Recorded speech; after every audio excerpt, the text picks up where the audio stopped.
Bonjour, bonjour et bienvenue dans Brève de Poésie. J'ai le plaisir de présenter, je dirais enfin, parce que ça fait un petit moment, ça fait assez longtemps que je devais le présenter. Je m'en excuse auprès de Sylvain Arabeau, d'autant plus que le recueil est magnifique. Donc, Triptyque de Sylvain Arabeau, aux éditions Alcyone dans la collection Soria. J'ai mis du temps parce que le recueil est inspiré, je le lis d'ailleurs, les poèmes de ce triptyque ont été inspirés par des tableaux abstraits du peintre Caillot d'Angers. Il est dédié à Samuel et à la mémoire de Caillot d'Angers. Voilà, je connaissais peu ce peintre, donc je me suis penché un peu sur son œuvre. J'ai voulu peut-être monter une émission, il y aura des montages avec les tableaux, mais c'était un peu compliqué de retrouver les corrélations avec les textes, les tableaux, etc. Donc je vous invite à découvrir l'œuvre de Caillot d'Angers. Certains d'entre vous connaissent certainement mieux que moi. Je suis plus...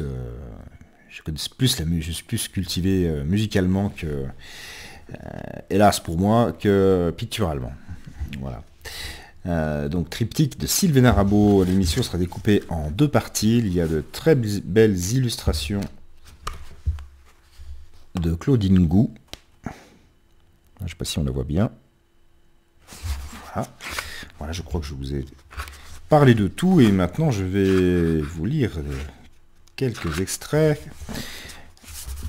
Donc, le recueil est divisé en trois parties. Donc, la première, quelques extraits. Diamant de l'ardoise ou l'esquisse du peintre. Et ce sera l'objet de la première émission. Il y en aura une seconde qui comprendra les extraits des secondes et troisième parties. Je me trompe de page, ça commence bien. Déchirure du cri. Rayures à peine audibles. Sous l'asphalte bleu des pas, l'ardoise luit. Une pluie fine se réverbère. Diamant de l'ardoise. Des pics blancs surgissent ici et là, de hauts monts parmi la grisaille, et toujours ces pointes de diamants noyées sous leur propre blancheur. Ailleurs, c'est ciel, et mer, et vert. Une étrange abstraction organise les couleurs. L'ardoise luit, feu rentré, blanc sur gris, nuit d'âme abolie. Des bleus, des blancs, des appartenances cachées. Et le toit protecteur a dit « Sois le vent, marche nu, tiens-toi debout sur les arcanes du monde. »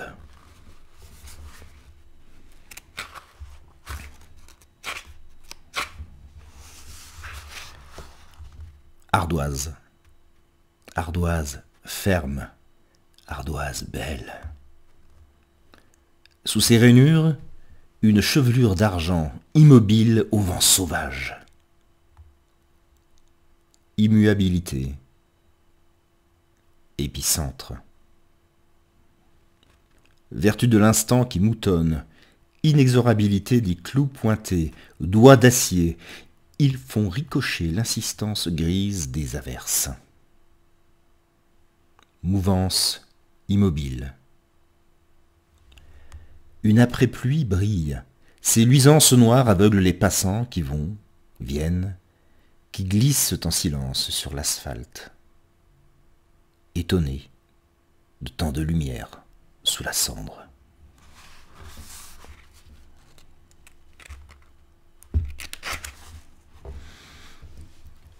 Jaillissement des veines sous la minceur des poignets, fissures secrètes, failles intimes, chevilles martelant l'azur, couleuvre grise du temps, frissons bleutés, éclaboussures. Arrête.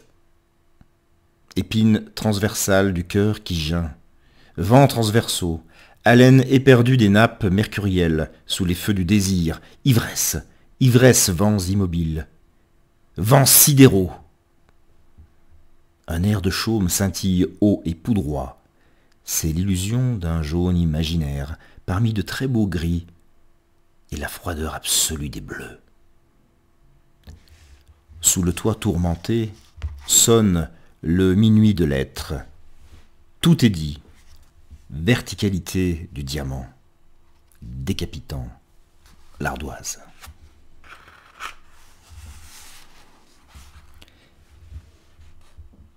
Je, paralysé d'oiseaux. Une embouchure salée, algues amères. L'instant signe son appartenance, happé par une autre urgence. Être. Ce déplacement, ce déroulement immobile, de la lumière sur elle-même, cette plage, cet îlot, cette fibrillation blanche à deux doigts de la mer, être, dans l'air calme du matin sous les toits protecteurs, couvent, gisent les désirs. L'ardoise flamboie.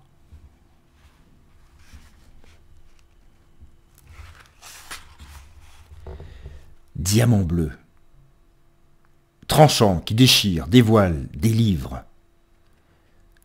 Diamant bleu de l'ardoise éclabousse le présent et ses plus hautes instances. Silence et pauvreté. Nous n'aurons donc en vain effleuré ton nom, parmi tes destins en apparence contraires, et le chant associé du vent dans les arbres, loin de la mer. Loin de la mer et parmi les blancheurs sacramentelles, un oiseau seul, effacé parmi l'infusion fraîche et sucrée des menthes.